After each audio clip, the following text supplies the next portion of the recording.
As you may have heard, a few days ago the Montagues and Capulets found two of their beloveds, Romeo and Juliet, laying dead in the Capulets' tomb. After discovering that the friar had married the two, and that he was helping them out, they figured out that the young lovers had both committed suicide. Coming up, we will tell you the background information as to why this all happened. Before all of this hullabaloo happened, a big fight broke out in the streets of Verona between the Capulets and the Montagues. This was the last big fight that happened between the families. Here now we have Samson and Abraham, the two who started the fight. Hello, men. Ha ha ha! Ah, good one, brother. So guys, what happened that triggered the drawing of the swords? Well, this little knucklehead over here bit his thumb at me like he just did. Except at that moment, it was to get my attention, to get me mad instead of joking with me. Yes, it was stupid of me, but then I lied to him, saying I didn't do it. Then we bickered back and forth for a while, taunting each other and making witty comments. In a matter of a minute or so, we fought. What happened after this? Then, while we were fighting, Benvolio tried to come and break us up, saying, "Part your swords, you know not what you do." This may have happened if it weren't for Tybalt challenging Benvolio. Although he tried to calm Tybalt down, Tybalt, being the fighter that he is, said something to get Benvolio mad enough to fight. Yes, it was, "What drawn in talk of peace? I hate the word as I hate hell, all Montagues and thee." After they started to fight, things got very bad. Many people at both houses joined the quarrel, and citizens who weren't in either of our families came in clubbing. No, not like that. Oh. Did Lord Montague and Lord Capulet fight? Well, they both had their swords drawn and were ready to fight each other, until the prince entered. Yes, he gave a speech that scared us all into never fighting again. Well, it scared most of us, at least. He said, "If you ever disturb our streets again, your lives shall pay the forfeit of the peace." We know he meant business, and this stopped the fight. Well, that's good that the prince came in at the right time. Now, did they ever find out that it was you who started the fight? Yes, immediately after, in fact. According to Benvolio, Lord Montague asked him right away how it had started. Benvolio told him how we started that fight. He tried to break it up, Tybalt entered, and the whole big fight broke out. I see. There you have the inside scoop on how the big fight in Verona happened. Thank you both for coming. No, thank you! In today's news, there was a deadly fire at the Capulets' mansion. It was pretty intense, I have been told. Let's go to Francisco for more news. I'm here with Lord Capulet and his spouse. How did the fire start, sir? I do not know what happened, but obviously I was there. It all started when I was getting out of the tub. I just put my tights on, and I heard a loud bang. I ran outside of the ballroom. There was a torch on the ground, and half the room was already engulfed in flames. I'm guessing someone just bumped it, and it fell. Wow, that's pretty crazy. Are you alright? I'm fine, lad. Well, that's good. I honestly didn't care. I just thought it would be nice. Anyway, Lady Capulet, what happened from your point of view? Well, I was... No, you weren't. You best be quiet. Alright. Well, I was in the kitchen making a few sandwiches for my boys, and I heard the bang that my dear heard.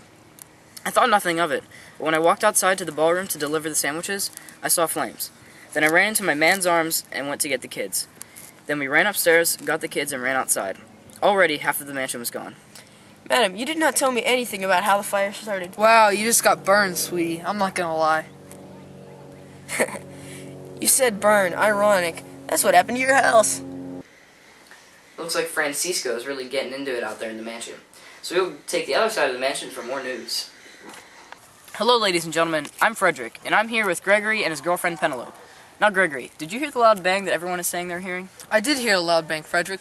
Penelope had just left the room to sneak downstairs to get us drinks. I heard her trip and I laughed. And right after that, I heard a bang. I was quite frightened, so I walked downstairs and opened the ballroom door. I saw my mother jumping into my father's arms, which I hope never to see again. But I remember a small detail. The front door was open, and all the torches were on the wall. So, it could have not been someone accidentally knocking one down. Interesting. Very interesting. Penelope, did you hear the loud bang when you walked downstairs? It's Penelope, and yes. Care to elaborate? No. Why not? Well, it was me. I admit it. I threw the torch on the ground. Why would you do that? Kinda hate you. Okay, let me get this straight. You hate him bad enough to set his house on fire? Well, no. Why did you do it then?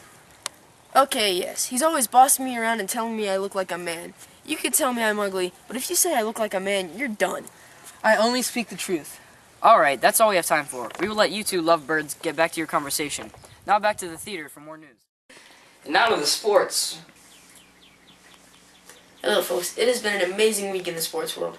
The top story that heralds from all over Verona are talking about is Raphael Allington's spectacular victory over Emmanuel Brinkhurst in last Saturday's big wrestling match. Sir Allington managed to come back and win the match with 27 seconds left. The thing that made his victory even more outstanding was the fact that Emmanuel Brinkhurst has been on an 11-game winning streak. Either way, it was sure to be an amazing day for Raphael and all of his. Another story that is being discussed greatly is whether Gabriel Greenfield will be playing with the Mantua Knights for another season. For any of you who don't know, the Knights are the most elite quoits team, and Gabriel is their star player. People all over Mantua are wondering the same question: is he coming back? Well, the answer to that question we will have brought in the Mantua Knights head coach, Daniel Kuthrop. Well, welcome, Daniel. Pleasure to be here. So, Daniel, what's the latest news on Gabriel's status on playing with the Knights? Sadly, we cannot say that Sir Greenfield is definitely playing on the Knights this year, but we are going to try our best to persuade him to play with Mantua for another great season. I see. Is Gabriel Greenfield planning on playing for any other teams?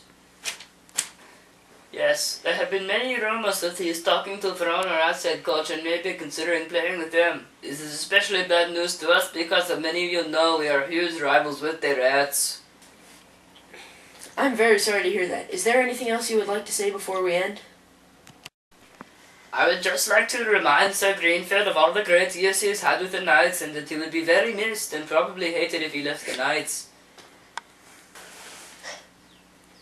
Alright, thank you, Daniel Kuthrop, for taking time out of your busy schedule to inform us on this sticky situation. And thank you for having me. Well, that's it for sports. Tune in next week to Theater 4 News for all of the updates in the sports world. Goodbye. It has been a week of drastic ups and downs in Verona, Italy.